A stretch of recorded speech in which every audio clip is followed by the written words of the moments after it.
మరొకసారి అందరికీ స్వాగతం, సుస్వాగతం. 40 డేస్ పార్టీ మాస్టర్స్ సీజన్ 2లో ఈరోజు మనం 30వ రోజుకు చేరుకున్నాం. మనం ప్రతిరోజు ఒక ప్రముఖ వ్యక్తిని తీసుకుని వారి యొక్క అనుభవ జ్ఞానాన్ని తెలుసుకుంటున్నాం.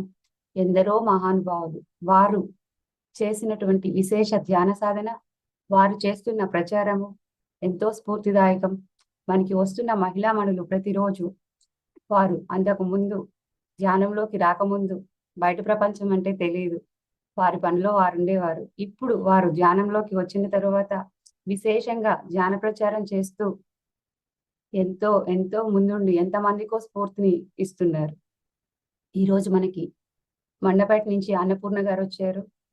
అన్నపూర్ణ గారు తను 2006లో ధ్యానంలోకి వచ్చిన వెంటనే పత్రిజీని కలవటం, పత్రిజీని కలిసిన తర్వాత విశేషంగా ధ్యాన ప్రచారం చేస్తూ భగవద్గీత నేర్చుకుని ఆ భగవద్గీతలోని అర్థాలని, అంతరార్థాలని అందరికీ నేర్పిస్తూ బోధిస్తూ విశేషంగా చుట్టుపక్కల జిల్లాలకి వెళ్ళి మరి ప్రచారం కొనసాగించారు. మన వశిష్ఠ గౌతమి పిరమిడ్ నిర్మాణంలో తమ వంతు బాధ్యతను పోషిస్తున్నారు. ఎన్నో కార్యక్రమాలకి వ్యాఖ్యాతగా వ్యవహరిస్తూ వారి యొక్క అనుభవ జ్ఞానాన్ని అందరితో పంచుకుంటున్నారు. ఈ రోజు అలాంటి విశిష్ట వ్యక్తి మనకి తమ అనుభవ జ్ఞానాన్ని పంచుకోవటానికి వచ్చారు. వెల్కమ్ మేడం, నమస్తే అండి.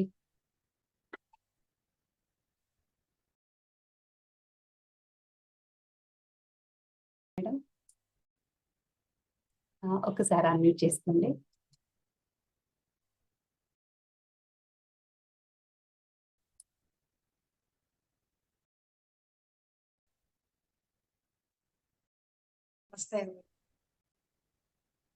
స్వాగతం మేడం, కంటిన్యూ చేయండి. Thank you. ఆ సౌండ్ చాలా లోగా వినిపిస్తుందండి, కొంచెం సౌండ్ పెట్టుకో.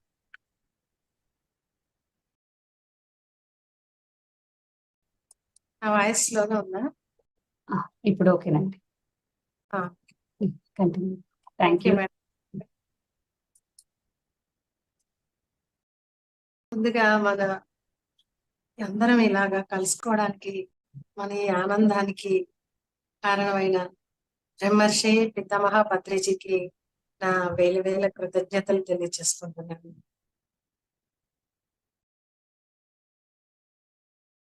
అలాగే పిఎంసి ఛానల్ నిర్వహిస్తున్న ఆ టీం అందరికీ కూడా ఎంతో చక్కగా పిఎంసి శాటిలైట్ ఛానల్, మరి యూట్యూబ్ ఛానల్స్, మళ్ళీ ఇప్పుడు కొత్తగా పిఎంసి డిజిటల్, ఇలా ఎన్నో ఛానల్ని క్రియేట్ చేస్తూ ఎంతో మంది కొత్త వాళ్ళు ఈ ఛానల్ ద్వారా ఈ మార్గంలోనికి వస్తున్నారు.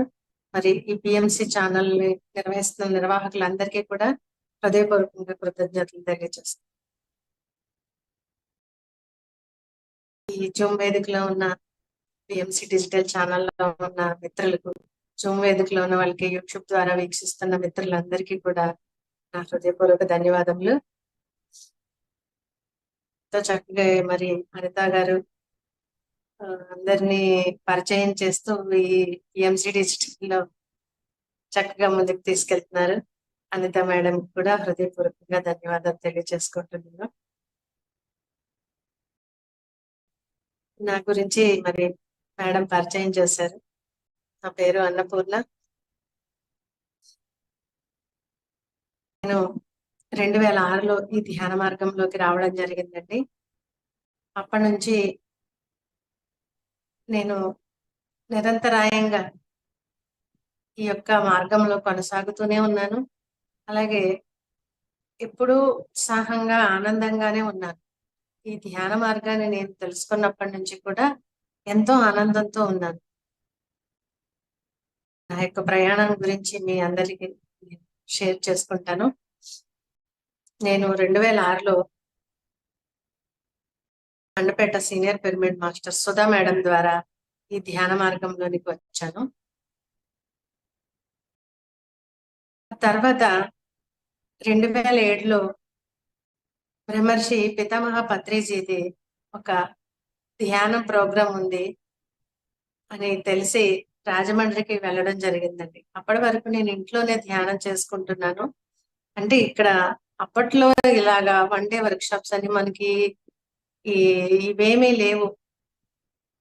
అందుకని ఇంట్లోనే ధ్యానం తెలిసింది, ఇంట్లోనే ధ్యానం చేసుకుంటున్నాను. అయితే పితామహ పత్రిజీ రాజమండ్రికి వస్తున్నారని తెలిసి నేను అక్కడికి వెళ్ళడం జరిగిందండి. అక్కడ 2.5 hours సార్ మెడిటేషన్ చేయించారు. అయితే అంత మెడిటేషన్ సార్ ఒక్క మాట కూడా మాట్లాడలేదు. ఆ 2.5 hours మెడిటేషన్ లో నేను చాలా తెలియని స్థితులకి వెళ్ళాను అనమాట. అంతులేని ఆనందాన్ని పొందాను. అన్ని మర్చిపోయింది. నేను ఎక్కడ కూర్చున్నానో కూడా నాకు తెలియలేదు. అంతటి లోతులైన స్థితులకి నేను వెళ్ళడం, ఎంతో ఆనందాన్ని పొందడం జరిగింది. వెంటనే నేను ఆ ధ్యానం అయిన వెంటనే, కళ్ళు తెరిచిన వెంటనే నా లోపల నుంచి ఒక ఇన్నర్ మెసేజ్ ఏంటంటే, నువ్వు ఏదైతే ఆనందాన్ని పొందావో దానిని అందరికీ పంచు అని ఒక ఇన్నర్ మెసేజ్ వచ్చింది. ఆ మెసేజ్ ప్రకారంగా నేను సరే ఓకే అని నేను నిర్ణయం తీసేసుకున్నాను. నాకు ఎంత వీలైతే అంత నేను దీన్ని ముందుకు తీసుకెళ్తాను, అందరికీ చెప్తాను అని చెప్పేసి నేను ఆ రోజే నిర్ణయం తీసుకున్నాను. అయితే ఆ రోజు నాతో పాటు మా అమ్మగారు కూడా వచ్చారు. ఆవిడకి అప్పటికి ఇంచుమించుగా ఒక 14 సంవత్సరాలుగా బ్యాక్ పెయిన్, విపరీతమైన బ్యాక్ పెయిన్, సివియర్. అంటే మెడిసిన్స్ లేకపోతే ఆవిడ ఎక్కడికి తిరగలేకపోయేవారు అనమాట. అంత సివియర్ బ్యాక్ పెయిన్ తో బాధపడేవారు.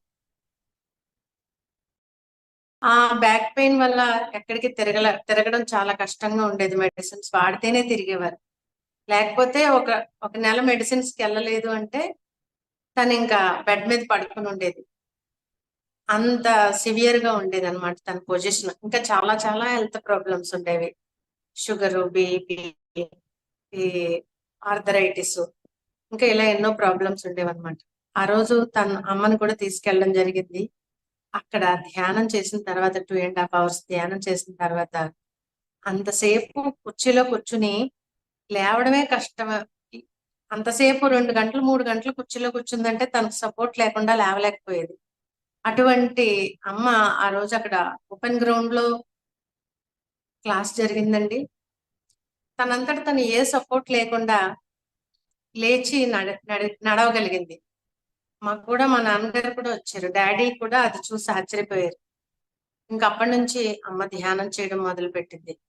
అయితే నేను ఆ రోజు సార్ని చూశాను కానీ, చూడడమే కానీ దగ్గరికి వెళ్ళలేదు, షేక్ హ్యాండ్ తీసుకోలేదు. అసలు నాకు నా ఇన్నర్ నుంచి వచ్చిన మెసేజ్ ధ్యాన ప్రచారం అని కూడా తెలియదు. అందరికీ తెలియచెప్పమని వచ్చింది. ఓకే అనుకున్నాను అంతే. కానీ ఎప్పుడైతే ఆ నిర్ణయం తీసుకున్నానో, మనం ఎప్పుడైతే ఒక నిర్ణయానికి కట్టుబడిపోయామో మనకి ఆ వైపు మార్గం అంతా మాస్టర్స్ అందించేస్తారు. మనం ఒక్క అడుగేస్తే 10 అడుగులు తీసుకెళ్తారు అన్నారు కదండి.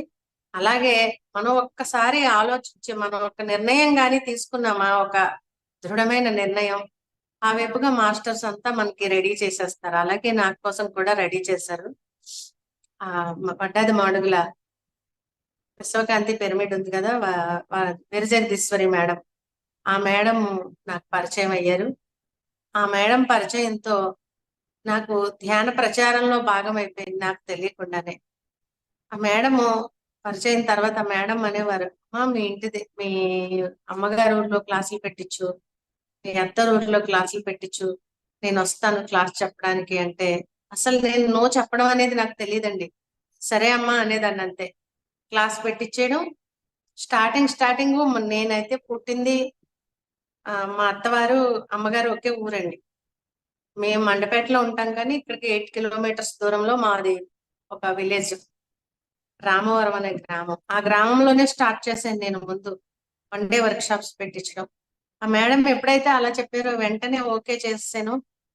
కావడానికి అందరూ ఆ ఊర్లో మా బంధువులే కానీ వాళ్ళకి ఎవరికి అప్పటికి ధ్యానం తెలియదు. ఈ చుట్టుపక్కల చాలా మందికి ధ్యానం తెలియదు, చాలా గ్రామాలు. వాళ్ళందరూ ఎవరు సహకరించలేదు. ఇక్కడి నుంచే నేను పాంప్లెట్స్ ప్రింట్ చేయించేసి ఆటో పంపించి అంతా ప్రచారం చేయించేశాను. అలాగే క్లాసుకి కూడా మేడం నేను తీసుకుని వెళ్తే మా రైస్ మిల్ దగ్గర ఉండే గుమస్తాలు వాళ్ళు వంటలు చేయించుకుని ఇక్కడ నుంచి మండపేట నుంచి ఆటోలో పెట్టుకుని తీసుకొచ్చేవారు. అలాగే నేను ఒకసారి ఫస్ట్ ఒక 1 day వర్క్షాప్ అక్కడ అరేంజ్ చేయడం జరిగిందండి. ఇంకా ఆ తర్వాత కంటిన్యూగా అలా ఈ చుట్టుపక్కల గ్రామాల్లో కూడా తెలిసిన వాళ్ళందరికీ చెప్పడం, అక్కడ క్లాస్ అరేంజ్ చేయడం, అవసరమైతే వాళ్ళెవరో ఒకరు భోజనాలు అరేంజ్ చేయడం, లేకపోతే అక్కడ ఎవరు తెలియదు అనుకుంటే అక్కడ నేనే ఈ అరేంజ్మెంట్ చేయడం, ఇలాగే ఈ చుట్టుపక్కల గ్రామాల్లో వన్ డే వర్క్ షాప్స్ పెట్టించడం, అక్కడ క్లాసులు చూసుకోవడం, అలా నాకు తెలియకుండానే నేను ఈ ధ్యాన ప్రచారంలో భాగమైపోయానండి. ఈ విధంగా నేను ఈ మార్గంలో ఎంతో ఆనందంగా కొనసాగుతూ ఉన్నాను. మరి నా భర్త విజయభాస్కర్ రెడ్డి గారు కూడా నేను ధ్యానం మొదలుపెట్టిన 2-3 సంవత్సరాల్లోనే ఆయన ఈ ధ్యాన మార్గంలోకి రావడం, ధ్యాన మార్గంలోకి రాకపోయే ముందు కూడా నాకు చాలా సపోర్ట్ చేసేవారు. నేను ఏది చేసినా కాదనేవారు కాదు. ఇంకా ధ్యాన మార్గంలోకి వచ్చిన తర్వాత ఇంకా చెప్పనే అవసరం లేదు. చాలా మందికి తెలుసు విజయభాస్కర్ రెడ్డి గారు తూర్పుగోదావరి జిల్లా. గురువు గారిని కూడా తిప్పుతూ ఎంతో చక్కగా గురువు గారు ఎక్కడికి వచ్చినా ఎవరి పిరమిడ్ ఓపెనింగ్స్ కి కావాలన్నా అడిగి ఫోన్ చేసి డేట్స్ తీసుకుంటూ, ఆయన వచ్చినప్పుడు మేమిద్దరం ఆయనతో పాటు తిరిగే వాళ్ళం అండి. జిల్లా అంతా ఆయన్ని తీసుకుని కూడాను చెప్పడం, ఈ విధంగా గురువు గారితో ఎంతో సాంగత్యం. ఫస్ట్ మా ఇంటికి గురువు గారు ఎలా వచ్చారంటే, మండపేటలో కొనగల సత్యనారాయణ పిరమిడ్ ధ్యాన మందిరం ఓపెనింగ్ అనమాట అండి. సరిగా నేను ఎప్పుడైతే ఈ రాజమండ్రి ఆ క్లాస్కి వెళ్ళొచ్చి మా ఇంట్లో ఒక క్లాస్ పెట్టాను ఫస్ట్ 40 డేస్ పెట్టేసరికి మా అమ్మగారికి సెట్ అయింది అన్నాను కదా, ఇంకా కంటిన్యూ చేయడం మొదలు పెట్టారు. మా ఇంటికి వచ్చేవారు రోజు. అలాగే మా అత్తయ్య గారికి హెల్త్ ప్రాబ్లం ఉండేది, ఆవిడని కూర్చోబెట్టేదాన్ని ధ్యానంలో. ఇలా అందరినీ పిలిచి ఫోన్ చేసి ఒక 40 డేస్ మా ఇంట్లో క్లాసెస్ స్టార్ట్ చేసాము. ఆ తర్వాతే నేను బయట గ్రామాల్లో one day work shop start చేయడం జరిగింది. అలాగే మా ఇంటి ముందే ఒక పెద్ద మెగా పిరమిడ్ నిర్మాణం కూడా జరిగింది. ఆ మెగా పిరమిడ్ నిర్మాణం ఓపెనింగ్ కి కొనగల సత్యనారాయణ పిరమిడ్ ధ్యాన మందిరం అప్పట్లో చాలా పెద్దది, 40x40 సైజ్ అది. అయితే పత్రి సారు అందరికీ చెప్పేవారు, ఇక్కడ ఉండేది రామవరంలో మండపేటలో మరల గొల్లల మామిడాడలో ఒక పెద్ద పిరమిడ్, ఈ 2 పిరమిడ్స్ కి అందరూ వెళ్ళాలి దర్శించాలి అని ఎప్పుడు సార్ అందరికీ అప్పట్లో ఇవే పెద్ద మెగా పిరమిడ్స్ చెప్తూ అందరినీ పంపిస్తుండేవారు. ఆ పిరమిడ్ దగ్గర ఆ పిరమిడ్ ఓపెనింగ్ కి సార్ వచ్చారండి. సార్ వచ్చినప్పుడు ఆ రోజు జగదీశ్వరి మేడం అన్నారు, ఎలా అయినా సార్ని మీ ఇంటికి తీసుకురావాలరా తల్లి అని. ఆ రోజు సారు ఓపెనింగ్ అయిపోయింది, గ్రౌండ్ లో కోలాటం చూస్తూ కూర్చుంటే నందా సార్ అన్నారు, మేడం అక్కడ సార్ ఒకళ్ళే ఖాళీగా కూర్చుని ఉన్నారు, చూస్తున్నారు, కోలాటం చూస్తున్నారు, చుట్టూ ఎవ్వరు లేరు. మేడం వీరజగదీశ్వరి మేడం చెప్పారు సార్ని మీ ఇంటికి తీసుకెళ్ళమని, మీరే వెళ్ళి పిలవండి మేడం అన్నారు. అనేసరికి ఇంకా నేను వెళ్ళి సార్ మా ఇంటికి రండి సార్ అన్నాను. అదే పరిచయం అండి, నన్ను నేనే పరిచయం చేసుకున్నాను పత్రి సార్కి. చెప్పాల్సింది ఏంటంటే, నేను అప్పటి వరకు సార్ దగ్గరికి వెళ్ళి షేక్ హ్యాండ్ కూడా తీసుకోలేదండి. డైరెక్ట్ వెళ్ళి సార్ని పిలిచేసాను, సార్ మా ఇంటికి రండి సార్ అని. ఇక్కడే సార్ మా ఇల్లు పక్కనే అన్నాను. అయితే పద తీసుకెళ్ళు అన్నారు. అంతేనండి, ఇంకా నా వెంటే నడుచుకుంటూ వచ్చేసారు. నాకు ఆ రోజు ఎలా అనిపించిందంటే, ఆయన నా వెంట నడిచి వస్తుంటే ఒక షిరిడి సాయిబాబా ఎలా అయితే వస్తారో నాకు ఆ భావనే కనిపించారు ఆయనలో. ఆ సాయిబాబా నా వెంట నడిచి వస్తున్నట్టుగా అనిపించింది అనమాట. నేను ఇంటికి వస్తూనే అప్పటి వరకు మా వారు అక్కడే ఉన్నారు, విజయభాస్కర్ రెడ్డి గారు కూడా పిరమిడ్ ఓపెనింగ్ దగ్గర ఆ కార్యక్రమాల్లో. ఎందుకంటే రైస్ మిల్లర్స్ అందరూ కలిసి ఆ పిరమిడ్ నిర్మాణం చేయడం జరిగింది అనమాట అండి. ఉన్నారు. అయితే ఇంకా నేను సార్ ఇలా మన ఇంటికి వస్తున్నారు పత్రిజీ అంటే వెంటనే ఆయన కూడా ఇంటికి వచ్చేసారు.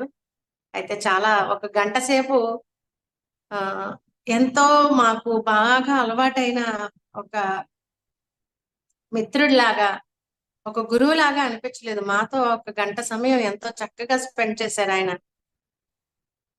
చాలా ఆనందం వేసింది. అప్పటి నుంచి ఆ రోజు మా ఇంట్లో అడుగు పెట్టిన గురువు గారు ఫస్ట్ టైం అడుగు పెట్టారండి ఆ రోజు.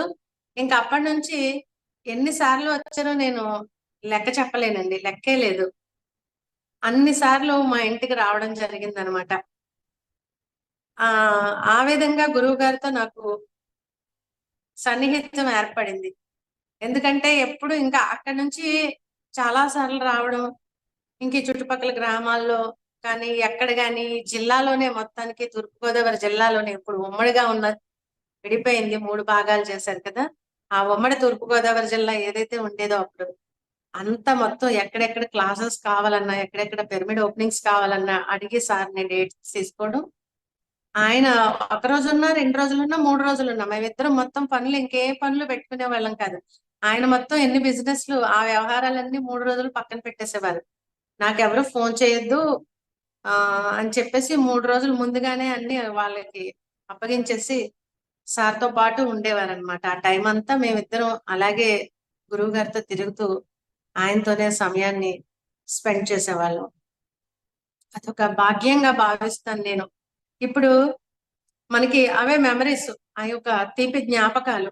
గురువుగారు ఉన్నప్పుడు మనం ఇలా తిరిగాము, ఆయనతో ఇలా సమయాన్ని గడిపాము అని చెప్పి ఒక తీపి జ్ఞాపకాలుగా మనకి స్వీట్ మెమరీస్ గా ఉన్నాయి గురువుగారితో మనం గడిపిన క్షణాలు. ఆ విధంగా అప్పుడు అలా జరగడం జరిగేదండి. మా పిల్లలు కూడా మా అమ్మాయి సాహితీ తన ద్వారానే నేను వెజిటేరియన్ గా మారాను అసలు ధ్యానానికి ముందే. అసలు నా నా యొక్క మొదటి గురువు ఎవరు అని చెప్పాలంటే ఫస్ట్ మా అమ్మమ్మ. ఎందుకంటే నన్ను ఆధ్యాత్మికంగా తీర్చిదిద్దింది మా అమ్మమ్మ. నేను చిన్నప్పుడు అమ్మమ్మ దగ్గర పెరిగాను. అమ్మమ్మ ఎంతో భక్తితో ఉండేదండి. అంటే గుడికి వెళ్ళడం భక్తి అంటే పూజలని కాదు. నాకు తెలిసి మా అమ్మమ్మ ఊరికే పూజలు చేసేదేం కాదు. రోజు దేవుడి దగ్గర దీపం పెట్టుకునేది అంతే. స్నానం చేసి చక్కగా దేవుడి దగ్గర దీపం పెట్టుకుని ఏవో ఒక ఆధ్యాత్మిక గ్రంథాలు చదువుతూ వాటి గురించి అందరికీ చెప్తూ ఉండేది. అలాగే వాళ్ళందరూ సాయంకాలం సత్సంగం చేసుకునేవారు దేవాలయానికి వెళ్ళి. నేను చిన్నపిల్ల అమ్మమ్మ దగ్గర ఎక్కువ బాగా చిన్నగా ఉన్నప్పుడు అమ్మమ్మ దగ్గర పెరిగాను. తనతో పాటు నేను 2 సంవత్సరాలు 3 సంవత్సరాల వయసు నుంచి ఆ గుడికి వెళ్ళడం, ఆ సత్సంగంలో పాల్గొనడం, అక్కడ పురాణాలు చెప్పించుకునేవారండి ఆ గుడిలో. ఆ పురాణాలు వినడానికి వెళ్ళేదాన్ని 2, 3 ఏళ్ల వయసు నుంచే నేను. అలాగే ఆ అమ్మమ్మ ఇంటికి సెలవులకి వెళ్తే చాలు అక్కడ అమ్మమ్మేమో ఆ పుస్తకాలు చదువుతూ 10 మంది వచ్చి కూర్చునేవారు. మాకు వీరబ్రహ్మేంద్ర స్వామి చరిత్ర చెప్పు, రామాయణం చెప్పు, మహాభారతం చెప్పు అంటే తను ఆ పుస్తకాలు చదువుతూ చక్కగా వర్ణిస్తూ ఆ యొక్క గ్రంథాల గురించి అలా 10 మందికి చెప్తూ ఉండేది. అందరూ వచ్చి తన చుట్టూ కూర్చునేవారు. నేను చిన్న పిల్లప్పటి నుంచి అవి వినడం అలవాటు అయిపోయింది. తర్వాత స్కూల్‌కి వెళ్తూ హాలిడేస్‌కి వెళ్ళినా కూడా అమ్మమ్మ దగ్గర కూర్చుని అవి వినడం. అలాగే గుడికి సత్సంగానికి వెళ్ళడం అవన్నీ నాకు చాలా ఇష్టంగా ఉండేవన్నమాట. ఆ విధంగా నాకు తొలి గురువుగా అమ్మ నాలోని ఆ జ్ఞాన బీజాల్ని నాటింది. ఇంకా ఆ తర్వాత ఇక చదువులు, తర్వాత పెళ్లి, పిల్లలు ఈ మళ్ళీ ఈ సంసారంలో పడిపోయాను. నేనింకా అవన్నీ నాకు గుర్తున్నాయని కూడా నేను అనుకోలేదు.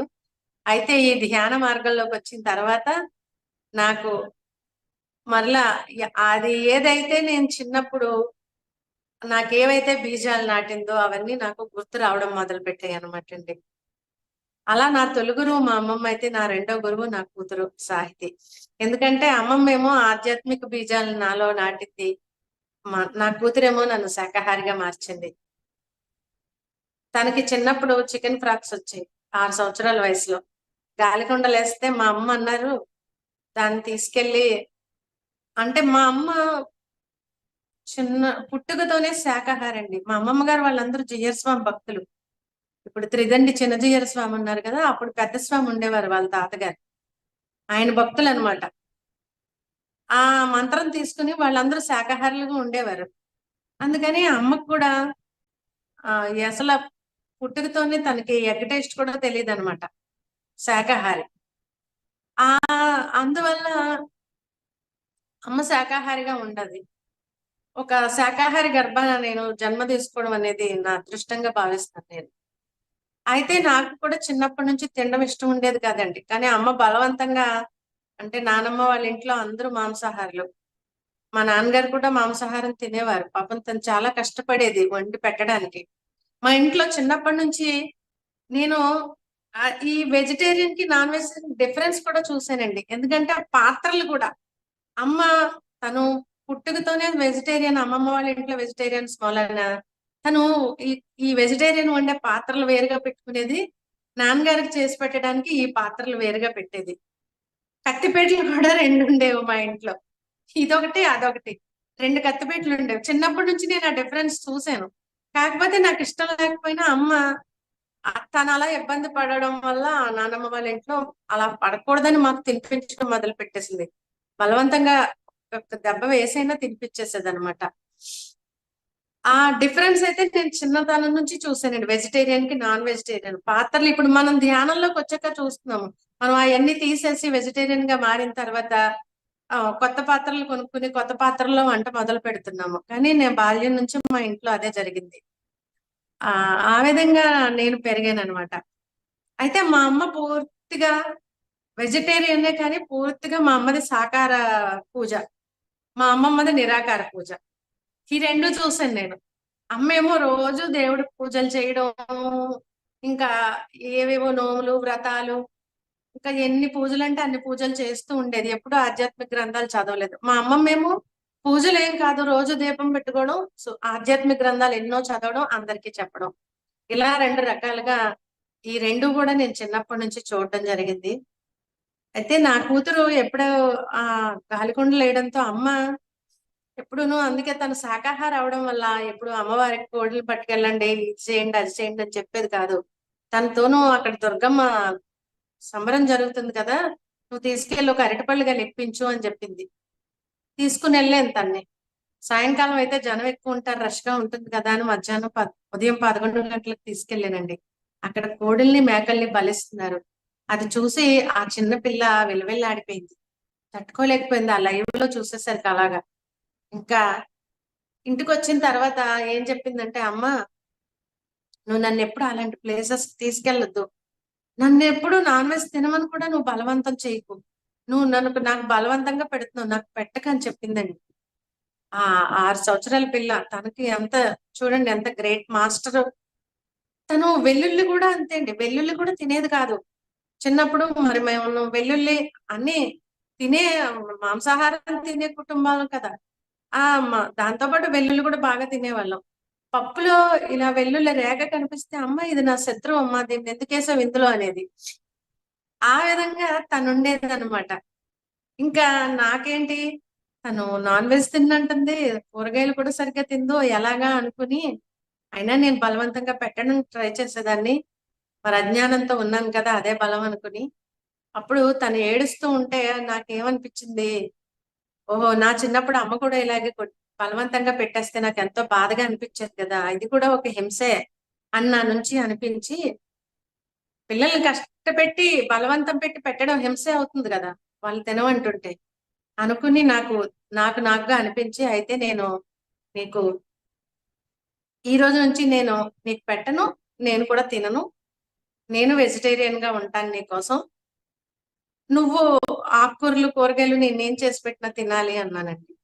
అంటే వెంటనే తను ఓకే చేసింది. చూడండి ఎంత గ్రేట్ మాస్టర్. అయితే నన్ను శాకాహారిగా మార్చడానికి తను పుట్టిందేమో అన్నట్టుగా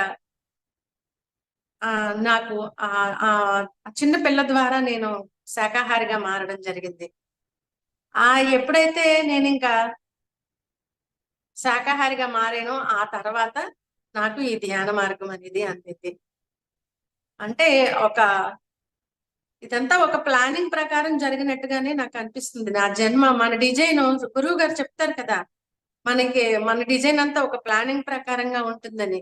నేను చిన్నప్పుడే ఎక్కువ అమ్మమ్మ దగ్గర పెరగడం, ఈ ఆధ్యాత్మిక బీజాలు నాలో నాటడం, మళ్ళీ నా కూతురు ద్వారా నేను ధ్యానానికి ముందే వెజిటేరియన్ గా మారడం, తర్వాత ఈ ధ్యాన మార్గంలోకి ఎంటర్ అవడం, ఇదంతా ఒక డివైన్ ప్లానింగ్ లాగా నాకు అనిపించింది అప్పుడే. ఒక ప్లానింగ్ ప్రకారంగా వెళ్ళిందనమాట ప్రణాళిక. అప్పుడు నాకు ఏదైతే ఈ ఇన్నర్ మెసేజ్ ఇవన్నీ రావడం, తర్వాత అర్థమైంది, నేను ఒక దివ్య ప్రణాళికలో భాగంగా ఈ జన్మ తీసుకున్నాను అనేది నాకు అర్థమైంది. ఆ విధంగా మేము మారేమో. మా హస్బెండ్ కూడా ఎప్పుడైతే ఆ పిరమిడ్ ఓపెనింగ్ జరిగిందో ఆ రోజే నిర్ణయం తీసుకుని సార్కి చెప్పేశారు, నేను ఈ రోజు నుంచి వెజిటేరియన్ గా మారిపోతున్నాను సార్, మీ సమక్షంలో నేను నిర్ణయం తీసుకున్నానని. మొట్టమొదటిసారి గురువు గారు మా ఇంటికి వచ్చినప్పుడే, ఆ పిరమిడ్ ఓపెనింగ్ రోజే. అప్పుడు ఇంకా మా పత్రిసారికి ఇంకా ఆనందం. ఎవరైనా వెజిటేరియన్ గా మారతారంటే ఎంతో ఆనందం కదండి, ఇంకా ఆయన ఆనందానికి అవధులు లేవు. ఆ విధంగా మొత్తం మా బాబు కూడా తర్వాత వెజిటేరియన్ గా మారిపోయాడు. మొత్తం మా ఫ్యామిలీ అంతా కూడా వెజిటేరియన్సే. అలాగే మెడిటేషన్, పిల్లలు కూడా చక్కగా, మా అమ్మాయి ధ్యానం చేస్తుంది. ఎన్నో మన యొక్క ఈ ఈ స్పిరిచువల్ ఈ క్లాసెస్ ఎన్నో అటెండ్ అవ్వడం, వీటి ద్వారా తను ఎన్నో పుస్తకాలు చదవడం, స్వాధ్యాయం, ఇదంతా కూడా ఈ మార్గంలోకి కంప్లీట్ గా. మా బాబు కూడా అంతే, ధ్యానం చేస్తాడు. నేనేం చేసినా ఆ కార్యక్రమాలకి నాకు పిల్లలిద్దరూ పూర్తి సపోర్ట్ చేస్తారు. అమ్మ నీకేం కావాలంటే అది చేసుకో అంటారు.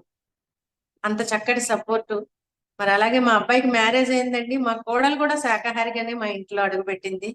నేను ఒకటే అనుకునేదాన్ని, నాకు వచ్చే కోడలు శాకాహారిగా నా ఇంట్లో అడుగు పెట్టాలి అని. అలాగే ఆ అమ్మాయి శాకాహారిగా మా ఇంట్లో అడుగు పెట్టింది. తను కూడా చాలా చక్కగా సపోర్ట్ చేస్తుంది. నేను ఈ క్లాసెస్ అరేంజ్ చేసిన వేటికైనా ఇలా నాకు పూర్తి కుటుంబ సహకారం భర్త దగ్గర నుంచి పిల్లల వరకు ఉంది. ఇంత సహకారం ఉంది కాబట్టి నేను ఈ మార్గంలో ముందుకు వెళ్ళగలుగుతున్నాను. ఇలాగే మరి ఇలా ఎన్నో కార్యక్రమాలు. ఇంకా మొట్టమొదటిగా మేము తాపేశ్వరంలో మేము ఒక స్థలం కొనుక్కున్నామండి, మండపేట పక్కన. నేను ధ్యానంలోకి వచ్చిన ఒక 2-3 ఇయర్స్ కి అక్కడ ఫంక్షన్ హాల్ కడదాము అని చెప్పేసి ఒక పెద్ద సైట్ తీసుకున్నారు, ఒక 6 ఎకరాల సైట్ తీసుకున్నప్పుడు నాకు ఏమనిపించిందంటే, నేను అప్పుడే 2 సంవత్సరాలు అయింది ధ్యానంలోకి వచ్చండి, 2-3 ఏళ్ళు అయింది అంతే. ఒక పెద్ద క్లాస్ అరేంజ్ చేసేయాలి, మన అందరినీ పిలవాలి, చుట్టాలని బంధువుల్ని అందరినీ పిలవాలి అని నాకు అనిపించింది. ఎప్పుడైతే అనిపించిందో మా విజయభాస్కర్ రెడ్డి మా వారితో చెప్పేసరికి ఆయన అన్నారు, సరే అయితే పత్రి సార్ని అడిగి మన మ్యారేజ్ డే జనవరి 31 కదా, ఆ రోజు పెడదాము క్లాస్ అన్నారు. అంటే మేము సార్ని అడిగి డేట్ తీసుకోవడం జరిగింది అనమాట అండి. ఆ రోజు గీతా జ్ఞాన యజ్ఞం అని సార్ దానికి పేరు పెట్టి ఒక సాయంకాలం ఒక 5-6 గంటల కార్యక్రమాన్ని ఏర్పాటు చేసామండి. ఒక ఖాళీ గ్రౌండ్, అది ఇప్పటికి ఏం లేదు ఇక్కడ. ఆ ఖాళీ గ్రౌండ్ లో ఒక పెద్ద క్లాస్ పెట్టేశాం. చాలా మంది, 4,000 మంది 5,000 మంది వచ్చారు. మేము ప్రత్యేకంగా నేను అన్ని ప్లేసులకి వెళ్ళి, ఎక్కడెక్కడ క్లాసులు జరుగుతున్నాయో అన్ని చోట్లకి వెళ్ళి, మీరందరూ రండి, ఇది మీరందరూ ఎంత జనాన్ని తీసుకురాగలరో తీసుకురండి, కొత్త వాళ్ళని, ఇదే మనం గురువుకి ఇచ్చే గురుదక్షిణ అని చెప్పి వెళ్ళి పిలిస్తే ఇంకా చాలా, అలాగే మా బంధువులకి చుట్టాలకి కూడా, అప్పటికి ధ్యానం ఎవరికీ తెలియదు కదా, అందరికీ మేము పర్సనల్ గా ఫోన్లు చేసి మేమిద్దరం కూడా పిలిస్తే చాలా అద్భుతంగా 4,000 మంది రావడం అంటే ఆ రోజుల్లో చిన్న విషయం కాదు. గురువు గారు చూసి ఆనందపడిపోయి, ఇంకా ఎప్పుడు మీ మ్యారేజ్ డేకి మీకు ఈ డేట్ ఇచ్చేస్తున్నాను అని చెప్పేశారు అప్పుడు. ఆ విధంగా ఎంతో చక్కగా జరిగిన ఆ ప్లేస్ లో ఒక పిరమిడ్ వచ్చిందండి. నాకు ఒక పిరమిడ్ నిర్మాణం చేయాలనిపించి మా వారిని అడిగాను, ఇక్కడ పిరమిడ్ కడితే ఈ ఊరు వాళ్ళందరికీ ధ్యానానికి ఉంటుంది అని చెప్పి. వెంటనే ఆయన ఓకే చేసి పిరమిడ్ కట్టేశారు. అలాగే అక్కడ మేము ఫంక్షన్స్ కి ఎలాగ రూమ్స్ కావాలి కదా, ఒక ఇల్లు కడుతూ దాన్ని ఇల్లులాగా మా పాప అంది, మండువా ఇల్లులాగా కట్టండి అంది. ఆ ఇల్లులాగా కడుతూ మండువా ఇల్లులాగా కట్టడం మొదలు పెడితే నాకేమో లోపల నుంచి దాని మీద పిరమిడ్స్ వేస్తే ఎంత బాగుంటుంది అని అనిపించిందండి. అది నిజంగా నేను ఆయనతో చెప్పలేదు, కానీ ఇది అప్పట్లో నాకు టెలిపతి గురించి విన్నాను, కానీ అంత స్పీడ్ గా నా దగ్గర కూడా పనిచేస్తుందని నాకు తెలియదు. నేను మనసులో అనుకున్న దాన్ని ఆయనకి చేరిపోయేది. ప్రతిదీ కూడా నేను నాలోనే అనుకోవడం, అన్ని అడగలేం కదా, అంటే చేస్తున్నారు కదా అని ప్రతిదీ అడగలేకపోయేదాన్ని అనమాట. ఏదో మొహమాట, కాకపోతే లోపల బలంగా అనిపించేది. అనిపించింది వెంటనే ఆయన వచ్చి అనేవారు, ఆ పిరమిడ్లు వేస్తే ఎలా ఉంటుంది అని ఆలోచిస్తున్నాను పైన అని. ఓకే, చాలా హ్యాపీగా ఫీల్ అయ్యాను. ఆ విధంగా ఒక ఒక 5 పిరమిడ్స్ అనమాట అండి ఈ హౌస్ నిర్మాణం జరిగింది. తర్వాతే ఫంక్షన్ హాల్ నిర్మాణం ఇక్కడ. ఆ ఫంక్షన్ హాల్ ఎలివేషన్ లో కూడా బుద్ధుడు ధర్మ చక్రాలు పత్రి సారే ఓపెనింగ్ చేశారు. పత్రి సార్ స్వయంగా వచ్చి ఎప్పుడు ప్రాపంచిక వాటికి ఓపెనింగ్స్ కి పత్రి సార్ వెళ్ళేవారు కాదండి, ఆ వ్యాపారాలకు సంబంధించిన వాటికి. కానీ మరి ఆయనే స్వయంగా వచ్చి ఆ ఫంక్షన్ హాల్ చాలా ఆనందపడ్డారు. ఆ ఎలివేషన్ లో బుద్ధుడు ధర్మ చక్రాలు అన్నీ చూసి, పైనేమో వివేకానందుడి స్టాచ్యూస్, ఇలా ఒక ఆధ్యాత్మిక కేంద్రం లాగా జరిగిందనమాట. మాకు తెలియకుండానే ఆ నిర్మాణం అలా చేయడం జరిగింది. ఎప్పుడు ఫంక్షన్స్ అయినా మేము పాంప్లెట్స్ వేయించేసి ఇక్కడ పెట్టేసి ఎవరో ఒకరిని నుంచో పెట్టేసి వచ్చిన వాళ్ళకి ఆ పాంప్లెట్ డిస్ట్రిబ్యూట్ చేయించేయడం. ఈ విధంగా ధ్యాన ప్రచారం ఎన్ని రకాలు చేయగలను నాకు తెలియదు. ఎన్ని రకాలు చేయగలను అన్ని రకాలు చేసేస్తూ ఉండేదాన్ని అంతే. చేయాలనిపించేది చేసేసారు దాన్ని. కానీ నిజానికి నాకు అది నిష్కామ కర్మ అని కూడా తెలియదండి. ఎప్పుడు ఏది కోరుకుని చేయలేదు. నేను అసలు ధ్యానానికి ముందు నేను అప్పుడు పూజలు హోమాలు యజ్ఞాలు ఇవన్నీ మా మా వారు అయ్యప్ప మాలలు వేసుకునేవారు. 4 సార్లు మాలలు వేసుకున్నారు ధ్యానానికి రాకముందే. అప్పుడు గణపతి హోమాలు పెట్టేవారు, ఏవో పూజలు పడి పూజలని ఇలా అన్ని పెట్టేవారు. పెట్టినప్పుడు కూడా నేను ఎప్పుడు ఇది జరిగితే ఇది నాకు కావాలి అని ఎప్పుడు కోరుకోవడం తెలియదు. ఎప్పుడు నాకు ఇది కావాలి అని నేను కోరికతో ఏ పూజ చేయలేదు, ఏ వ్రతం చేయలేదు, చేసేదాన్ని అంతే. అలాగని మనం అనుకుంటాము కోరికలతో చేస్తేనే భగవంతుడు ఇస్తాడు కాబోలు, లేకపోతే ఇవ్వడేమో అని. నాకు అన్ని ఇచ్చాడు, నాకు కావాల్సిన కన్నా ఎక్కువే ఇచ్చాడు ఈ సృష్టి ఆ పరమాత్మ కూడాను. అంటే మనం కోరుకుంటే వస్తుంది, కోరుకోకపోతే రాదు అని ఎవరు అనుకోకర్లేదు. మనం నిష్కామంగా పనులు చేసుకు వెళ్ళిపోమని భగవద్గీత చెప్తుంది.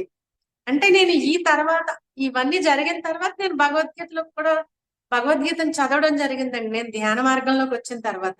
అంతకుముందు నాకు చిన్నప్పటి నుంచి తెలియదు భగవద్గీతలో ఈ నిష్కామ కర్మయోగం గురించి.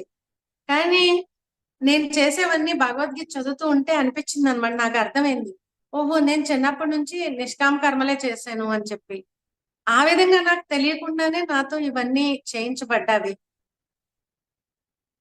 ఈ భగవద్గీత చదవడం, గురువు గారేమో భగవద్గీత సబ్జెక్ట్ మీద క్లాసెస్ చెప్పడం, ఇదంతా ఒక గ్రేట్ ఎక్స్పీరియన్స్ అనమాట అండి నాకు.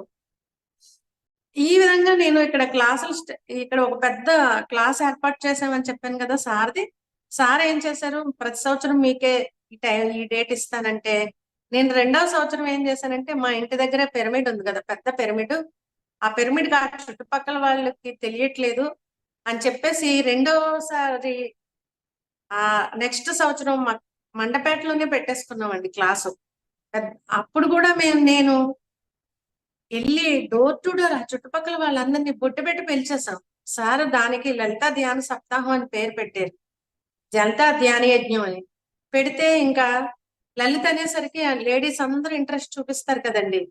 వెళ్ళి ఇంటింటికి వెళ్ళి మా చుట్టుపక్కల వీధులన్నీ కూడా కొంతమంది పిరమిడ్ మాస్టర్స్ వచ్చారు, అలాగే మా ఇంట్లో ఫ్యామిలీ మెంబర్స్ కూడా నాకు అప్పుడు సపోర్ట్ చేశారు. అందరం కలిసి వెళ్ళి బొట్టు పెట్టి ఆ పాంప్లెట్ ఇచ్చి మొత్తం ఆ చుట్టుపక్కల అంతా కూడా పిలిచేసాం మండపేటలో, పిలవడం జరిగింది. అప్పుడు కూడా అలాగే అద్భుతంగా 3-4 వేల మందితో ఆ కార్యక్రమం జరగడం. ఇంకా ఆ విధంగా నా ప్రయాణం అనేది నాకు తెలియకుండానే అంచెలంచెలుగా మారిపోతూ వచ్చిందనమాట. ఒక పని చేస్తుంటే ఇంకొక స్టెప్ పెరగడం. నా దగ్గరికి ఏదొచ్చినా నేను ఏ వర్క్ వచ్చినా నో చెప్పడం అనేది ఉండేది కాదు, చేసుకుంటూ వెళ్ళిపోవడమే నాకు తెలుసు. కానీ గురువు గారు ఎప్పుడు నువ్వు ఇది చెయ్యని చెప్పలేదండి.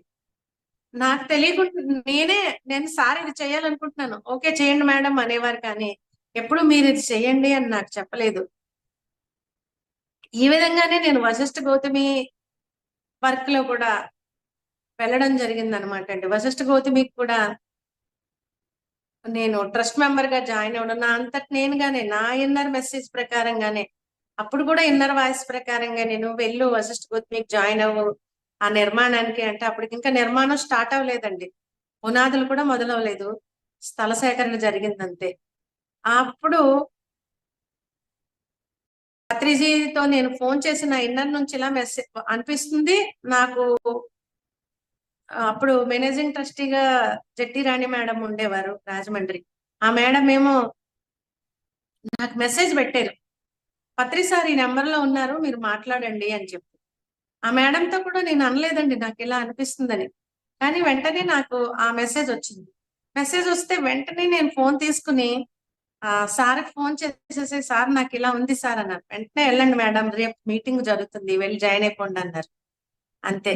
ఆ విధంగా నా అంతటి నేను సార్ని అడిగి ఆ యొక్క నిర్మాణంలో ట్రస్ట్ మెంబర్ గా జాయిన్ అయ్యాను. ఆ తర్వాతే అక్కడ పునాదులు, భూమి పూజ జరిగి ఆ వర్క్ స్టార్ట్ అయింది అనమాట అండి. నా వంతుగా నేను ఏం చేయగలనో అది చేసుకుంటూ వచ్చాను. అదంతా చాలా పెద్ద ఇదండి చెప్పడానికి. ఆ నిర్మాణంలో అలాగే మా హస్బెండ్ విజయభాస్కర్ రెడ్డి గారు కూడా ఆ నిర్మాణంకి మేనేజింగ్ ట్రస్టీగా వర్క్ చేశారు. మరి ఇలాగా ఏది అంటే ఇంకా మీ జీవితంలో ఎక్స్పీరియన్సెస్ ఏంటంటే ఇవే. నాకు తెలియకుండా నేను ఇంకా సేవలో ముందుకెళ్ళిపోవడమే ఇదే నాకు తెలుసు. అయితే ఇలా ఉండగా ఒక ఏంటంటే నేను ఒక సివియర్ హెల్త్ ప్రాబ్లం కి గురవడం జరిగింది అనమాట అండి. అది 2015 పుష్కరాలు జరిగాయి. పుష్కరాల్లో కూడా పత్రిజీ వశిష్ఠ గౌతమి అప్పటికి పునాదులు అయ్యి మళ్ళీ వర్క్ ఆగిపోయింది. అప్పుడు వర్క్ ఆగిపోయేసరికి అక్కడ ఒక పుష్కరాలకి భగవద్గీత సప్తాహం అని ఏర్పాటు చేయించారు. అప్పుడు విజయభాస్కర్ రెడ్డి గారి ఆధ్వర్యంలోనే అది జరిగిందనమాట అండి. చాలా అద్భుతంగా జరిగింది. ఆ తర్వాత నాకు ఒక సివియర్ హెల్త్ ప్రాబ్లం గురవడం జరిగింది అనమాట. అదేంటంటే క్యాన్సర్ 3rd స్టేజ్. దాని నుంచి నన్ను బయటకు తీసుకొచ్చారు పత్రిజీ. నాకు అప్పటి వరకు అసలు హెల్త్ ప్రాబ్లం అంటే ఏంటో తెలియదు. ధ్యానానికి ముందు లేదు, ధ్యానంలోకి వచ్చిన తర్వాత లేదు, ఎప్పుడు ఏమీ తెలీదు. అటువంటిది సడన్ గా ఒక పెద్ద హెల్త్ ప్రాబ్లం కి, అది నాకు అసలు అదని కూడా తెలియదు. అయితే చాలా ఇబ్బంది పడడం జరిగేది. డాక్టర్స్ కూడా స్కానింగ్లు చేసి ఏమి లేదు, మీకు అంతా బానే ఉంది అనేవారు. నాకు మాత్రం చాలా కడుపులో నొప్పి వచ్చేసేది, చాలా ఇబ్బంది పడేదాన్ని, కాల్ పెయిన్ వచ్చేది, ఈ విధంగా రకరకాలుగా ఉండేది అనమాట అండి. సార్తో చెప్తే సార్ అన్నారు, ఏం లేదంటున్నారు డాక్టర్స్. ఏంటి సార్ అంటే, ఇది కొన్ని వందల జన్మల క్రితం మేడం, అనుభవించండి ఆనందంగా అన్నారు. అంటే అప్పటికి అది క్యాన్సర్ అని కూడా తెలియదు సార్కి చెప్పడానికి. అదేంటో తెలియదు నాకు, ఇలా హెల్త్ బాగాలేదంటే ఇలా ఉంటుంది సార్ చాలా. ఆ సార్ ఉండగానే ఒకరోజు ఆ పెయిన్ స్టార్ట్ అయితే నేను ఏడ్చేసాను. సార్ చూశారు, అప్పుడే చెప్పారనమాట, ఇది కొన్ని వందల జన్మల క్రితంది, ఆనందంగా అనుభవించండి మేడం అన్నారు. ఇంకంతే, సార్ అలా చెప్పారు. డాక్టర్స్ కూడా ఏమీ లేదంటున్నారు. అలాగే ఆ పెయిన్ వచ్చినప్పుడు బాధపడేదాన్ని. నేను మళ్ళీ ఎప్పుడు ఏ వరకు ఆపలేదండి. అంటే అసలు ఎక్కడ ఏ పని నేను చేసి ఏ కార్యక్రమాన్ని కూడా నేను ఆపలేదు, చేసుకుంటూనే వెళ్ళేదాన్ని. ఆ విధంగా జరిగి తర్వాత సడన్ గా మేము తిరుపతికి వెళ్ళడం, అక్కడ నాకు వామిటింగ్ స్టార్ట్ అయ్యి ఇంకా అక్కడ దర్శనం చేసుకుని బయలుదేరి ఇంటికి వచ్చేసాము. అప్పుడు నన్ను మా ఫ్యామిలీ డాక్టర్ గారు ఇక్కడ దగ్గరలోనే ఉంటారు, ఆయన దగ్గరికి వెళ్తే ఆయన వెంటనే స్కానింగ్ పంపిస్తే అప్పుడు అందులో తెలిసింది. ఆయనకి తెలిసింది కానీ నాకు చెప్పలేదు. కాకపోతే సర్జరీ చేయాలి వెంటనే అన్నారు. ఆ సర్జరీకి వెళ్ళేటప్పుడు నాకు ఇదేదో సివియర్ కండిషన్ అని తెలుస్తుంది కానీ ఏంటో నాకు తెలియదు. Severe condition. మా అమ్మ వాళ్ళందరూ కూడా మొఖాలు దిగాలుగా పెట్టేసుకుని నాతో వస్తే నేను అన్నాను, మీరు ఎవ్వరు భయపడకండి, ఇది నాకు ఇదేం కాదు, మీకు డాక్టర్స్ కనిపిస్తున్నారు కానీ నాకైతే పత్రిజీ హాస్టల్ మాస్టర్స్ వచ్చి నాకు సర్జరీ చేస్తారు, అంతా చక్కగా జరుగుతుంది, మీరేం భయపడకండి అని చెప్పేసి వాళ్ళకి నేను ధైర్యం చెప్పి నేను ఆపరేషన్ థియేటర్ లోకి వెళ్ళాను అనమాట అండి. అంతకుముందే చెప్పాను మా వారికి, విజయభాస్కర్ రెడ్డి గారికి, ఒకసారి పత్రి సార్కి ఫోన్ చేయండి, మేడంకి ఇలా ఉంది అని చెప్పండి అని చెప్పమన్నాను. అంతా నేను ఆ స్టేజ్ లో కూడా సార్కి ఇన్ఫర్మేషన్ ఇచ్చేసాను. అంటే ఆయనకు తెలియదని కాదు, ఆయనకు తెలుసు, కానీ భౌతికంగా మన దగ్గర నుంచి కూడా ఆయనకి ఇన్ఫర్మేషన్ చేరాలని నాకు అనిపించింది. అలాగా చెప్పడం జరిగిందనమాట. వీళ్ళకి ఇంకా నేనే ధైర్యం చెప్పి, నాకు ఏమీ కాదు, నేను చాలా హ్యాపీగా అంతా జరుగుతుంది అని చెప్పి నేను ఆపరేషన్ థియేటర్ లోకి వెళ్ళాను అనమాట అండి. ఆ ఆపరేషన్ నేనంతా చూసుకున్నాను, ఆపరేషన్ జరగడం కూడా నేను చూసుకున్నాను. చాలా చక్కగా జరిగింది. బయటకు తీసుకొచ్చిన వెంటనే నన్ను డాక్టర్స్ కన్నా ముందు నేనే చెప్పాను మా వాళ్ళకి, నాకు ఆపరేషన్ అంతా చాలా సక్సెస్ఫుల్ గా జరిగింది, చాలా బాగా జరిగింది అని చెప్పేసి నేనే చెప్పడం జరిగింది అనమాట అండి. వీళ్ళందరికీ ఆశ్చర్యం అనమాట. దాని నుంచి నేను అది అప్పుడు టెస్ట్ కి వెళ్తే తెలిసింది అనమాట. అప్పుడు సార్ తో చెప్తే సార్ అన్నారు, అంటే అంత సర్జరీ అయిపోయింది, సర్జరీ చేసిన తర్వాత టెస్ట్ కి పంపితే తెలిసింది. సార్ అన్నారు, అయిపోయింది మేడం, ఆ మీరు అసలు దాన్ని మీ ఆలోచనల నుంచి తీసేయండి అని చెప్పారు అనమాట. ఎందుకంటే సార్ ఇలాగా డాక్టర్స్ భయపెడుతున్నారు, మళ్ళీ రిపీట్ అయ్యే ఛాన్సెస్ ఉన్నాయి అంటున్నారు, అలా ఇలాగా అని డాక్టర్స్ ఇలా భయపెడుతున్నారు అని చెప్తే, ఏం లేదు మేడం, మీ ఆలోచనలోంచి ఆ పదాన్ని తీసేయండి అన్నారు. అంతేనండి. ఇంక ఎప్పుడైతే గురువు చెప్పారో మీకేం లేదని చెప్పారో నేను దాన్ని పూర్తిగా విశ్వసించాను, నాకేం లేదు అంతే. ఇంక నేను ఎవరి మాట వినలేదు, పూర్తిగా అయిపోయింది, నేను సంపూర్ణ ఆరోగ్యంతో ఉన్నాను. ఒకే ఒక్క ఆలోచన, ఆ ఆలోచన ద్వారానే ఆ గురువు యొక్క ఆ గురువు మీద ఉన్న నా నమ్మకం విశ్వాసంతో నేను సంపూర్ణ ఆరోగ్యంతో పూర్తిగా, అప్పుడే ఎన్ని సంవత్సరాలు అయిందంటే 8 years అయింది నేను ఆ హెల్త్ ప్రాబ్లం నుంచి బయటపడి. అప్పటి నుంచి నేను ఎంతో హెల్దీగా, ఒక టాబ్లెట్ కూడా వేసుకోవట్లేదు ఈ 8 సంవత్సరాలుగా. నాకు ఎప్పుడు మెడిసిన్స్ కూడా అవసరం లేకుండా నేను చక్కగా హ్యాపీగా పూర్తి ఆరోగ్యంతో ఉన్నాను అనమాట అండి. ఇదంతా ఆ గురువు ఇచ్చిన కృప. ఆ గురు కృప వలన నేను ఆ తర్వాత నాకు సార్ ఇచ్చిన ఒక గిఫ్ట్ ఏంటంటే భగవద్గీత. నేను అంతకు ముందు కూడా భగవద్గీత చదివాను, కానీ అప్పుడు నాకు అంత బాగా అర్థమయ్యేది కాదు, అసలు కర్మయోగం అర్థమయ్యేది కాదు. నిజంగా నాకు తర్వాత అనిపించేది, నాకు ఆ కర్మయోగం అర్థం అవడం కోసమే ఇదంతా జరిగిందా అంటే, నా కర్మ క్లియర్ అయిపోయింది అక్కడ. నేను ఎప్పుడైతే ఆ పెయిన్ అనుభవించేసానో కర్మ క్లియర్ అయిపోయింది, దాని నుంచి సార్ నన్ను బయటకు తీసుకొచ్చేసారు, నాకు పునర్జన్మనిచ్చారు పత్రిజీ. ఇది ఆ తర్వాత నాకు ఆ జరిగిన హెల్త్ ఇన్సిడెంట్ తర్వాత జన్మ అంతా పత్రిజీ ఇచ్చిందే, ఈ జీవితం అంతా కూడా ఇది పునర్జన్మ. అంటే ఇక్కడ నేను భూమి మీద చేయాల్సిన పని ఉంది, అందుకని నన్ను గురువు గారు ఇలా నిలబెట్టారు అని నాకు అర్థమైంది. చూడండి ఆది శంకరాచార్యులు వారు, మనం చూడండి ఆయనకి 80 years కి కూడాను ఆయుష్ని ఇస్తూ ఉంటారు పైనుంచి మాస్టర్స్, అస్సలు మాస్టర్స్. అలాగా మనం ఎప్పుడైతే సత్యాన్ని నమ్ముకుని ఆ సత్యం కోసం చేస్తూ, ఇంకా మనం ఏదైతే చేయాలనుందో, మనం ఏ జన్మ పర్పస్ మీద వచ్చామో ఆ పర్పస్ పూర్తి చేసుకునే వరకు మనల్ని చక్కగా ఆరోగ్యవంతంగా నిలబెడుతూనే ఉంటారు, మనకు ఆ శక్తిని హాస్టల్ మాస్టర్స్ ఇస్తూనే ఉంటారు. అది నేను స్వయంగా తెలుసుకున్నాను, అనుభవంతో తెలుసుకున్నాను. ఎందుకంటే గురువు గారు చెప్పేవారు, తలనొప్పి నుంచి క్యాన్సర్ వరకు ఏదైనా ధ్యానంతో తగ్గించుకోవచ్చు అని చెప్పేవారు. దానికి లైవ్ ఎగ్జాంపుల్ నేనే. ధ్యానం ద్వారా ఏదైనా తగ్గించుకోవచ్చు, ఏ అనారోగ్యానైనా తగ్గించుకోవచ్చు అని గురువు గారు చెప్పిన దానికి లైవ్ ఎగ్జాంపుల్ నేనేనండి. అంత చక్కగా ఈ ధ్యానం అనేది మనం పూర్తిగా నమ్మి విశ్వసించి సాధన చేయాలి, ఎప్పుడు నిరంతరం ధ్యాన సాధన చేయాలి. నేను ధ్యానంలో కూర్చుని కొత్తలో ఎక్కడికి వెళ్తే అక్కడ కళ్ళు మూసుకుని ధ్యానంలో కూర్చునేదాన్ని. ఒక ఫంక్షన్కి వెళ్ళామనుకోండి, ఆ ఫంక్షన్ లో మనకు పని ఉంది, అక్కడ ఏ గృహప్రవేశం పూజ ఏదో జరుగుతుంది, ఆ పూజ మనం ఏం చేస్తారు, అక్కడికి వచ్చిన వాళ్ళు అనవసరంగా ఆ కబుర్లు ఈ కబుర్లు చెప్పుకుంటూ ఉంటారు. ఆ అనవసరమైన కబుర్లు ఎందుకు, కళ్ళు మూసుకుని ధ్యానంలో కూర్చునేదాన్ని. ఎక్కడంటే అక్కడ ధ్యానం అన్నారు కదా, అలాగే ఒక దేవాలయానికి వెళ్తే ఆ దేవాలయం దగ్గర కళ్ళు మూసుకుని ధ్యానంలో కూర్చునేదాన్ని. అలా ఎక్కడ కూర్చుంటే అక్కడ ధ్యానంలో కూర్చుండిపోయేదాన్ని అనమాట.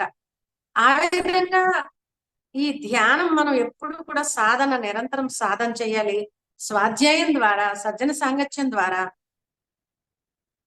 మనం ఎంతో మనం దీని మీద నమ్మకంతో, విశ్వాసంతో, పత్రిజీ ఏదైతే మనకి ఈ శ్వాస మీద ధ్యాస అనే ధ్యానాన్ని అందించారో ఆ ధ్యాన మార్గంలో మనం ముందుకు వెళ్ళిపోతూ ఉండాలి. నాకు ఈ హెల్త్ ప్రాబ్లం తర్వాత, నాకు సర్జరీ అయ్యి నేను కంప్లీట్ హెల్దీ అయిన తర్వాత సార్ నాకు ఒక విషయం చెప్పారు. ఏంటంటే, మేడం మీరు భగవద్గీతను స్టడీ చేసి ఇంకా బాగా, అంటే నేను అప్పటికే చదువుతున్నాను, ఇంకా బాగా స్టడీ చేసి మీరు భగవద్గీత గురించి క్లాసెస్ చెప్పండి మేడం అన్నారు. అంతేనండి.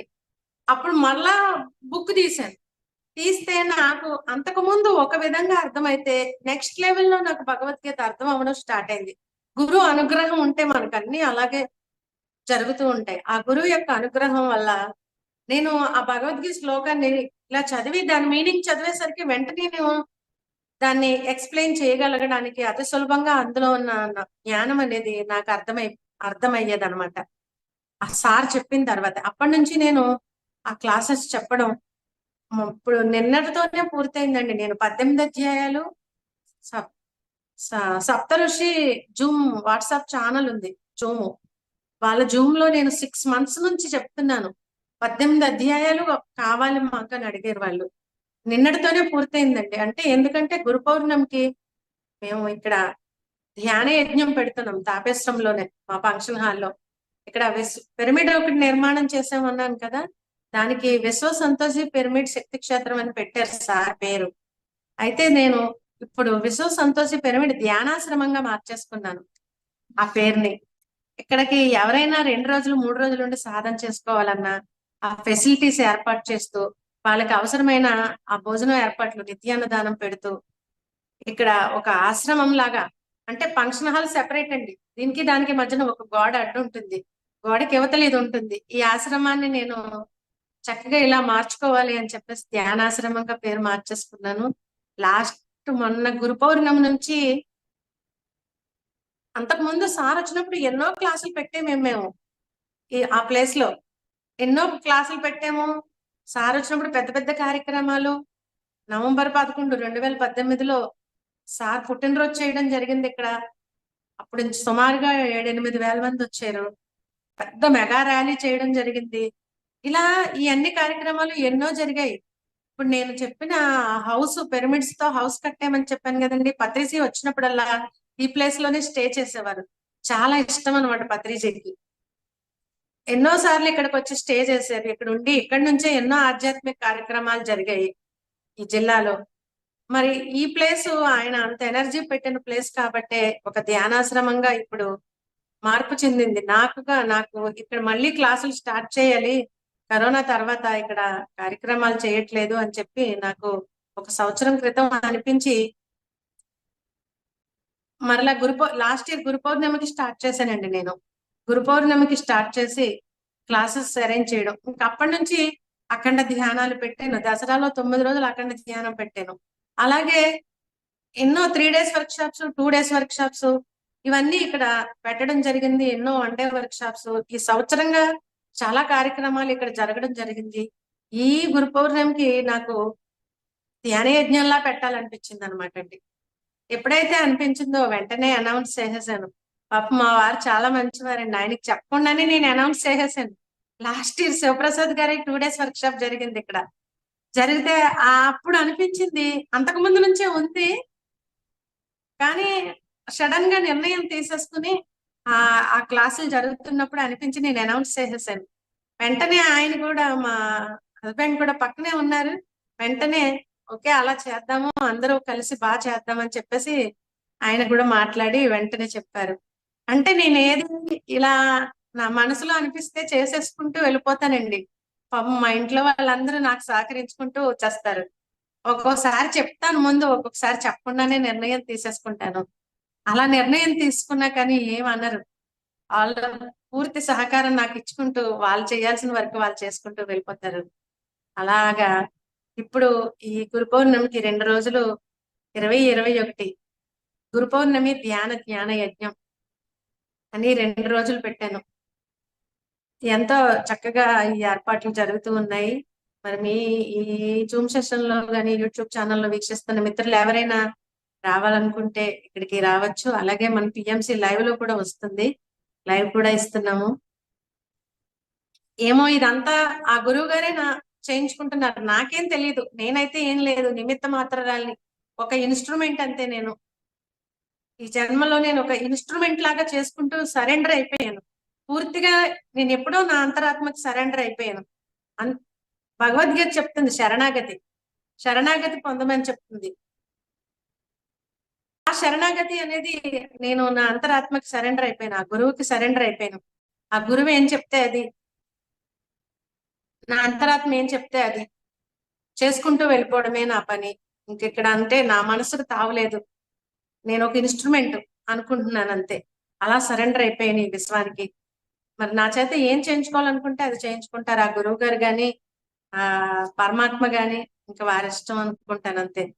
ఆ విధంగా నేను ఈ కార్యక్రమాల్లో వెళ్తూ ఉన్నాను. సత్సంగం అనేది చాలా ముఖ్యం. గురువు గారు చెప్పారు, భజగోవిందంలో ఉంటుంది కదా, సత్సంగత్వే నిస్సంగత్వం, నిస్సంగత్వే నిర్మోహత్వం, నిర్మోహత్వే నిశ్చల చిత్తం, నిశ్చల చిత్తే జీవన్ముక్తి.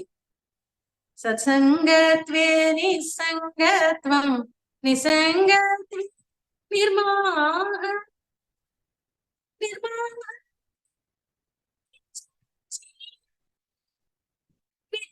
చిత్తే జీవన్ముక్తే.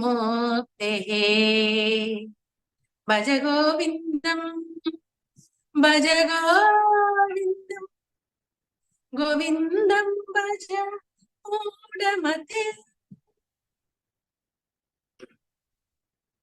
ఓ మూఢమైన మనస్సా,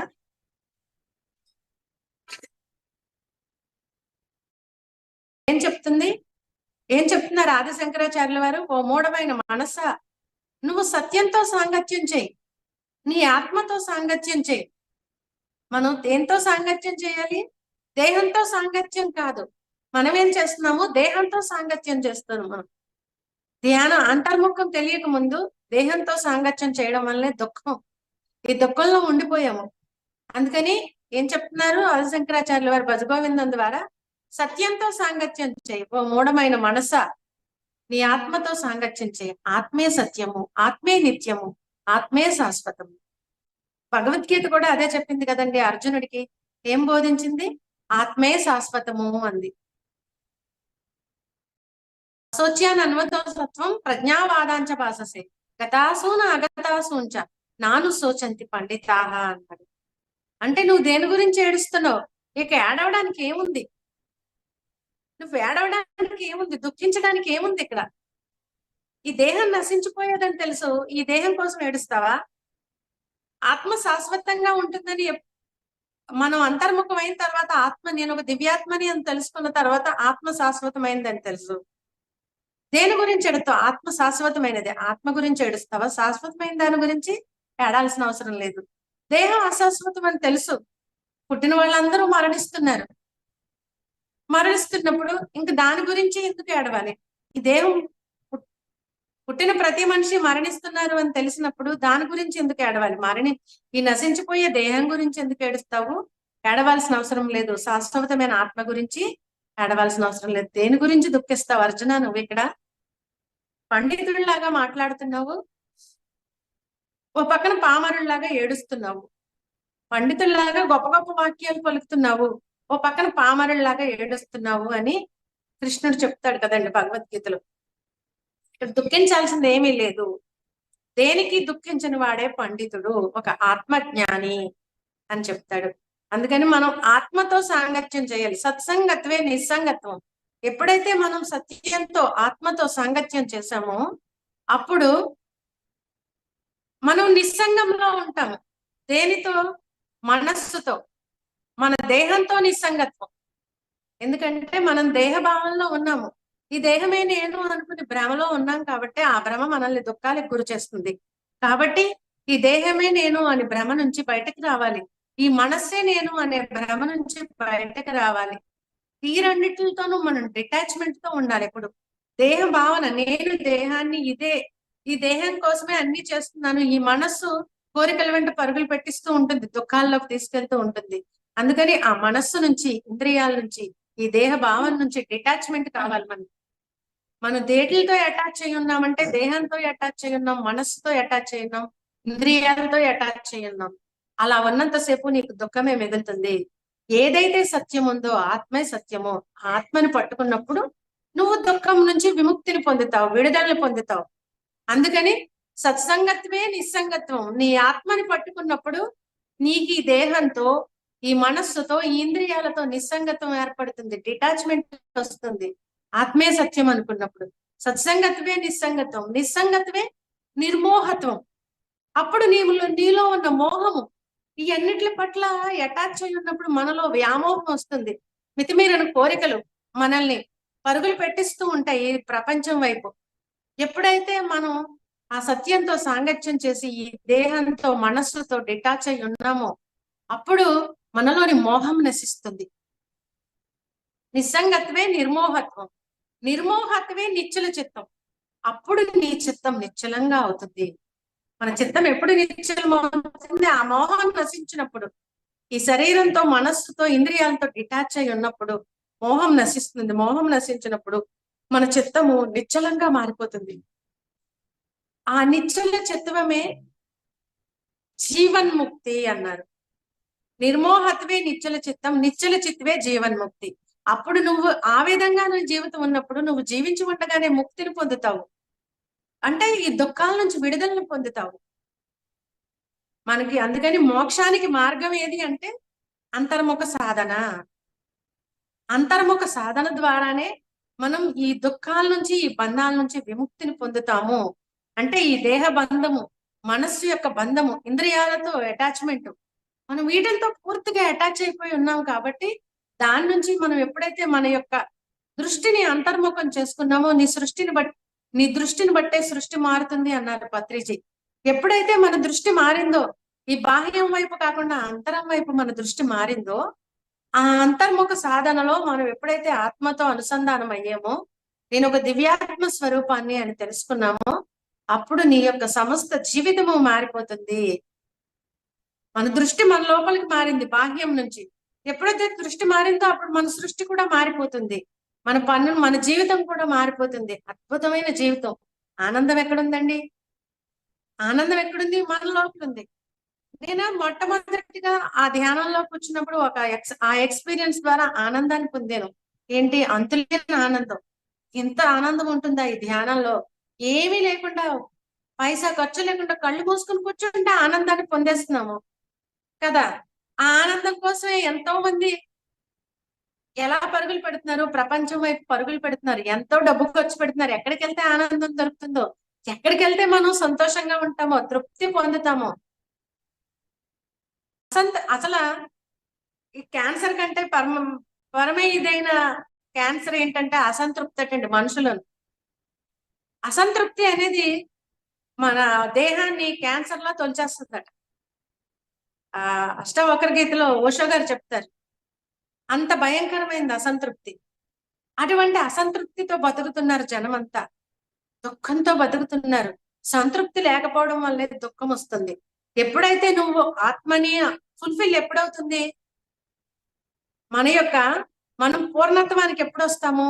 నేను ఒక దివ్యాత్మని అని తెలుసుకునే వరకు కూడా నీ అసంతృప్తి తొలగదు. మరి నాకెన్నో చక్కగా భగవంతుడు, నేను ధ్యానంలోకి రాకముందే అన్ని ఉన్నాయి సంపదలు, నన్నంతా బాగా చూసుకుంటారు, నేను ఏదంటే అది జరుగుతుంది ఇంట్లో. కానీ నా లోపల ఒక వెలుతు ఉండేదండి. ఏదో తెలీదు, ఏంటి నాకు ఎన్ని బాగా ఉన్నాయి, ఎందుకు వెలితి అనుకునేదాన్ని. ఆ వెలితి ఎప్పుడు పూర్తయిందంటే ఈ ధ్యాన మార్గంలోకి వచ్చిన తర్వాత, ధ్యానం చేసి నా ఆత్మతో నేను అనుసంధానం అయిన తర్వాత ఆ వెలితి, నాలో ఉన్న అన్ని బాగున్న ఒక వెలితి, ఏదో లోపల తొలుస్తూ ఉండే వెలితి ఫుల్ఫిల్ అయిపోయింది. అంటే మనం ధ్యానం చేస్తే ఫుల్ఫిల్ అవుతాం, పూర్ణత్వంగా ఏర్పడతాం. పూర్ణమదం పూర్ణమిదం పూర్ణాత్ పూర్ణముదచ్యతే పూర్ణాయ పూర్ణమాగాయ పూర్ణమేవా విశిష్యతే అన్నారు. అంటే మన యొక్క లోపల ఉన్నది పూర్ణమే, అందరిలో ఉన్నది అదే పూర్ణం. ఆ విడివిడిగా ఉన్న పూర్ణాలన్నీ కలిపిందే ఆ పూర్ణాత్మ, ఆ ఏకత్వం, ఆ పరమాత్మ. ఇన్ని విడివిడిగా ఉన్నాము అంటే మనం ఇప్పుడు దేహంలో ఉన్న ఈ విడివిడిగా ఉన్న ఆత్మలన్నీ కలిసి భగవద్గీతలో చెప్తాడు, నేను మత్తపరతరం నాణ్య, అంటే నేను ఈ యొక్క సృష్టి అంతా కూడా ఒక సూత్రమును మణులు తోల్చబడినట్టు. అంటే సూత్రాన్ని, అంటే దారానికి మణులన్నీ ఒక్కొక్కటి విడివిడిగా ఉన్నాయి, అక్కడొకటి అక్కడొకటి. వీటిలన్నిటినీ ఒక దండగా గుచ్చాము. దండగా గుచ్చితే ఒక హారం అయ్యింది, ఒక మెడలో హారం అయ్యింది. అంటే ఇప్పుడు ఈ ప్రకృతి అంతటికీ నేను ఒక దండలో దారంలాగా ఈ ప్రకృతిని అంతా కూడా వ్యాపించి ఉన్నాను అని. అంటే ఆ పరమాత్మ యొక్క దివ్య చైతన్యము నీలోనూ, నాలోనూ, అందరిలోనూ, సమస్త జగత్తులోనూ, సమస్త ప్రాణుల్లోనూ, ఒక మానవుల్లోనే కాదు సమస్త ప్రాణుల్లోనూ కూడా ఆ యొక్క చైతన్యం వ్యాపించి ఉంది. అదే మనం విడివిడిగా ఉన్న పూర్ణం మన చిన్న చిన్న పూర్ణాలుగా ఉన్నది మన లోపల, ఒక్కొక్కళ్ళు ఒక్కొక్క చిన్న అంశాలు, ఆత్మలు. ఇదంతా కూడా ఆ ఏకాత్మ, ఆ పరమాత్మ నుంచి వచ్చిన అంశలము మనము. అందుకని మనం ఎప్పుడు ఆత్మతో సాంగత్యం చేయాలి నిరంతరం. మన యొక్క సత్యం అంటే ఆత్మ. ఆత్మతో సాంగత్యం చేస్తే నిస్సంగత్వం ఏర్పడుతుంది. నిస్సంగత్వం ద్వారా నిర్మోహత్వం వస్తుంది. నిర్మోహత్వం ద్వారానే నిశ్చల చిత్తం వస్తుంది. అప్పుడైతే ఆ చిత్తం నిశ్చలమైందో అంటే మనకు ధ్యానం సరిగా కుదరట్లేదు అంటే మనం ఇవన్నీ మార్చుకోవాలి. ఏం మార్చుకున్నాను నేను, ఇంకా ఏం మారాలి? అవతల వాళ్ళ గురించి మనం ఎప్పుడూ అనకూడదండి.